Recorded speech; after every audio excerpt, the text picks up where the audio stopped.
Good morning, everyone. Welcome. My name is Menachem Creditor. It's my honor to serve as scholar in residence and rabbi for UJA Federation of New York. We bring you Torah and music, blessing, and community every weekday. We've been doing so since March 18th, 2020. Today it is Friday, September 27th, 2024. That's more than 4.5 years of Torah every single day, of finding each other every single day, to learn Torah, to lift each other up, to help each other. It's good to see all of you. Adrian and Penny, it's good to see you. 1,146 broadcasts, my friend. Susie, welcome. Michelle and Adele, good to see you. Linda and Linda, Joyce, Boker Tov. It's good to see all of you. I hope that you and yours are safe and well. You're getting ready for Rosh Hashanah. You're paying attention to what's happening in the world. All of it is happening at the same time. And for us to be able to be present together as a community, getting ready for Rosh Hashanah, getting ready for Shabbat, pledging ourselves to our family's health, pledging ourselves to stay healthy ourselves so that we can do our good and important work in the world. Bob, it's nice to see you. Welcome. Deborah and Rose and Peter, good to see you. Thank you for sending us love. I'm not going to pronounce it correctly, but a beautiful island near Naples, South Italy. It's good to see you. The nearest shul is 2 hours away, but this community is one click away, no matter where you are in the world. It's really good to see all of you. Tsiona and Catherine, sending love to Australia. Arlene and Sharon, Natalie, good morning. Anya and Minna, sorry. It's good to see everyone. I hope that I didn't miss a lot of you. I apologize. The screen is jumping all over the place with a lot of sweet friends coming online. Let's take a breath, get ready for a blessing. Let's sing, let's learn. Here we go.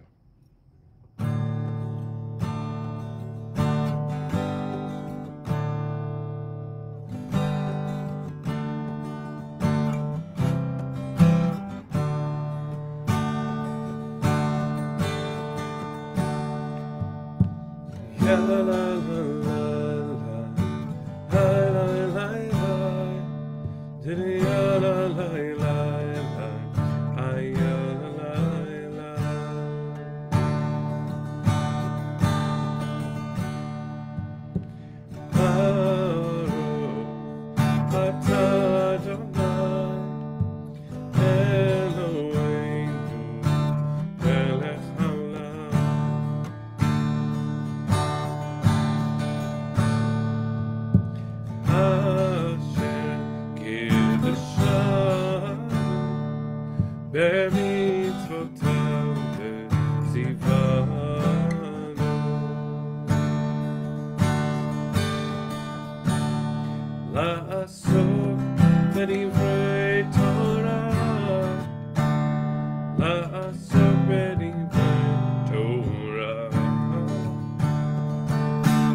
Friends, let's send our hearts to everyone in danger's path. We begin, of course, with our beloved hostages, davening for them that they should be home soon. 101 people, citizens of 24 countries, some of whom are still alive. We want you home. There's no comparing danger to danger. I'm thinking about people in Florida right now, where a massive storm is crashing. People in Georgia where there are flash flood warnings related to the same flood. I'm thinking about people in the north of Israel who still have yet to be able to return home safely. I'm thinking about my family in Tel Aviv, 4 million people total, my sister's family included, who were woken up when a ballistic missile was fired from Yemen right at the center of Israel last night. There's no shortage of concern. There are lots of places and people in vulnerable situations. I'm assuming that some of us, in our own ways, also are facing and carrying things that are hard. So I want to take this moment to invite all of you to share that, to share where you are, to share who you are. And if this is not the right setting because it's very public, I want you to know that we as a community are big enough and strong enough and loving enough to be present for you. A real community can't answer all of the pain, answer all of the concerns, but a real community like ours cares actively, does our best to do what we can do. And so I hope that you and yours are safe and well. I hope that you will do everything you can to take good care of yourself. And I hope that you will give strength to a community that wants to be present in the world as a healing force. And so UJA is not the only place that tries to do good, but I watch us do unfathomable good in the face of the unfathomable. And so I hope that you will be strong and safe, and you will help us increase our strength to offer strength. Let's learn a little bit of Torah today. It's the last Shabbat before Rosh Hashanah, last Shabbat of this year. What a year. What a year. Tomorrow night, Saturday night, in Ashkenazi communities, there will be Slichot, the formal beginning of the High Holiday service, where we come together very late at night to sing, to pray, to be inspired. Let me add one dimension to it. To say goodbye and good riddance to this last year. We have come together every weekday morning during it to learn and to hold each other, but it has not been a great year. In Jewish history, it has been just bad. And what we have done in the face of all of that has been miraculous. Not only have we raised a staggering amount of funds to distribute immediately, 135 million distributed so far, I mean a little bit more than that, to our partners and grantees on the ground in Israel. Not only have we shown up to take care of each other, to build the strength of the Jewish community, to learn, to carry, to lift, to write, to sing, all of us, friends, we have done unbelievable work as a community to be strong. We gathered in the largest single gathering of Jews from around the world in Washington, D.C. this year. We have gathered time and time again. We have united with our sisters and brothers in Israel, and they have united with us in such a way that even though it has been a hell of a year, we have found ourselves on a path together as a people. Of course, forced to remember that we are family, but we remember. The year before saw us gathering in record numbers in Israel, protesting an extremist government's agenda. Well, that same government is in place and watching the way that Israel's society is showing up yet again to demand specific kinds of leadership, which the Torah actually demands of us. We've been reading in the book of Devarim, in the book of Deuteronomy recently. Chapter 17 was just a couple weeks ago. The rules that keep leaders humble. In fact, the only person in the entire Torah commanded to be humble is the Melech, is the king, based on the model of Moses the prophet. But a king is a political leader, and we don't have one now, thank God. But we are called by the language of our tradition, and we have fulfilled this call to demand not just humility, but to demand accountability and responsibility. There will be many, many investigations after October 7th. And I say when that happens because we're not really after that. The war right now with Hezbollah is different than the war with Gaza, but we are in an ongoing struggle to maintain the safety and welfare of our homeland. We're doing work like never before to make sure that our community here in the United States is safe, strong, and inspired. What I want to do is share just a little bit of Torah from this week's Parsha in that context. Because we will adjudicate how did we get here. That's what an investigation is about. But we are here now. The word for that is hineni. This is where we are. What do we do now? Well, this Parsha contains a pivotal moment of leadership, which is the transition between Moshe and Yehoshua, Moshe and Joshua. And in this moment, we see specific kinds of blessings. In fact, Rabbi Jonathan Sacks of blessed memory compares the blessing that Moses gives to Joshua with the blessing that God gives to Joshua. And I want you to hear the nuance of language that Rashi, the classic Torah commentator, picks up in the way that Rabbi Sacks interpreted it for us. Moses says to Joshua, "You are now in charge. You tavo, you will come with the people." God, when God blesses Yehoshua, says, you will tavi, you will bring the people. Listen to the two words, because they're almost the same. Tavo is what Moses says, tavi is what God says. And Rashi points out, I learned all this from Rabbi Sacks, Rashi points out that the difference between tavo and tavi, it's very little. Rashi says, tavo, you will come with the people, consult the elders, lead by consensus. What you do as a leader should be based on what the people adjudicate as a collective is the right path. God says, yes, but there are times where you must tavi et ha'am. You must bring the people. Rashi uses harsh language. Sometimes you have to hit them over the head with what they need. You have to lead not by consensus, but by fiat or by decree, by command. Wartime is a complicated time because there needs to be a chain of command. My sister, chaplain in the Navy, has taught me about the necessity of such things. Rashi points out that it is important for us to remember the difference between the two. Sometimes we are called to lead by consensus, and sometimes we are called to lead by command.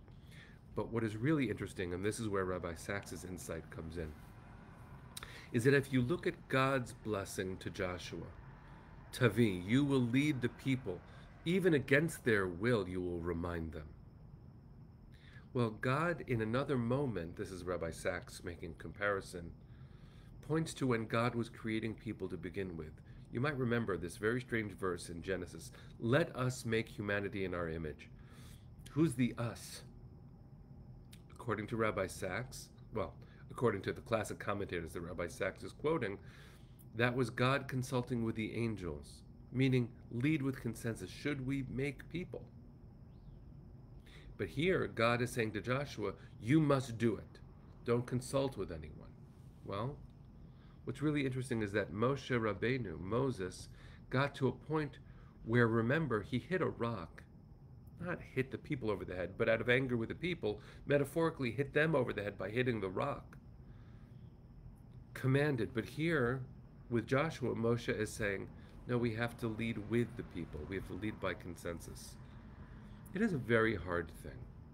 And this is my point, friends, for today, for this last Shabbat before Rosh Hashanah. Let me say it differently. As we prepare to say goodbye to a very hard year, and prepare to enter a year that we pray will be full of life, with us inscribed in the book of life, our families, our communities, our people, even our world, a little bit safer. We have to figure out what leadership looks like, because we are in sore need, as a global people, of clear direction. We know we are one. But we also know that there are moments where our leaders have to command. We've watched, we've witnessed Tzahal, the IDF, regain the confidence of the people. We've watched enormous, successful, strategic leadership from the North American Jewish community, aligned heart, soul, and body with our sisters and brothers in Israel. And we have watched Israel struggle internally, leading up to October 7th and then since. We need to find a way, friends, to move forward through time together for the sake of our children and our children's children. Jokes about the inability in the Jewish community to find agreement and consensus, they're funny, but they reflect a deep tension. Not just the multivocality of tradition, where on big questions we have multiple answers, but there is a time for leadership, for clarion, values-driven, caring, empathetic, fierce leadership. This is that time. As we make decisions in the United States, as Americans, with the upcoming political campaigns and the election season, as Israel continues to struggle internally for the leadership it deserves, we are in one moment with different faces. And we are called to learn the lessons that Rabbi Sachs points to, that Rashi observes, that Moshe and God differently blessed Joshua with. Perhaps Moses came from a place of anger, of having hit the rock and then learning from the anger of that moment, the reactivity of the moment, so that Moshe would then say to his successor, learn from my models, learn from my mistakes, bring the people with you, make sure they're with you. Maybe even God learns from God's lessons. You know, I asked the angels, should I create people? And yes, people don't always do great. That's on us. That's how we have poorly sometimes exercised free will. But God created us anyway. And maybe God is saying to Joshua, yes, it is true that you need to work with your people. It is also true that sometimes you need to lead them forward, because what they need is clear language, a command of our tradition and our troops. May we be blessed, friends, with the leaders we need in this coming year. May we be a part of that in a constructive way, values-based. May we be true to our highest aspirations. May this year be blessed with peace, strength, safety, healing, and whatever we have to do to make that so. May we be willing servants of that mission. May we write ourselves in the book of life this year, with all of our different handwritings.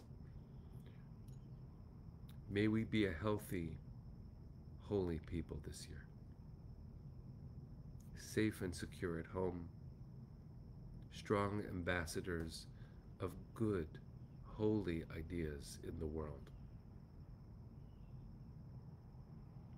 May you be blessed, you as an individual, to be written in that same beautiful, life-affirming book. May we shout to heaven everything that needs to be heard, and may we be the response to those prayers too. We'll have more blessings next week in the days leading up to Rosh Hashanah. But say with me before we sing for Shabbos, Hayom. Let's make today the right day. Let's be right in this day.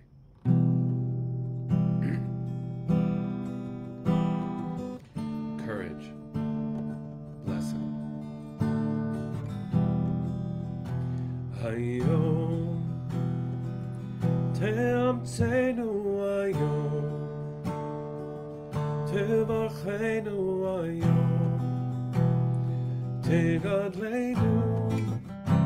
Amen. Hayom. Te'amtzenu hayom. Tevachenu hayom. Tegadleinu. Amen. Hayom. Oh, hayom. Oh, hayom. Oh, for today. Hayom. Oh, hayom. Oh, hayom.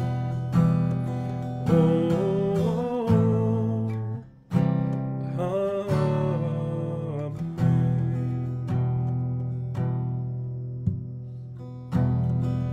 Now dance a little bit, it's Shabbos.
Friends, on this, our 1147th broadcast, on this, the 357th day since October 7th, on this, Hayom, today, Shabbat, the final Shabbat of this year.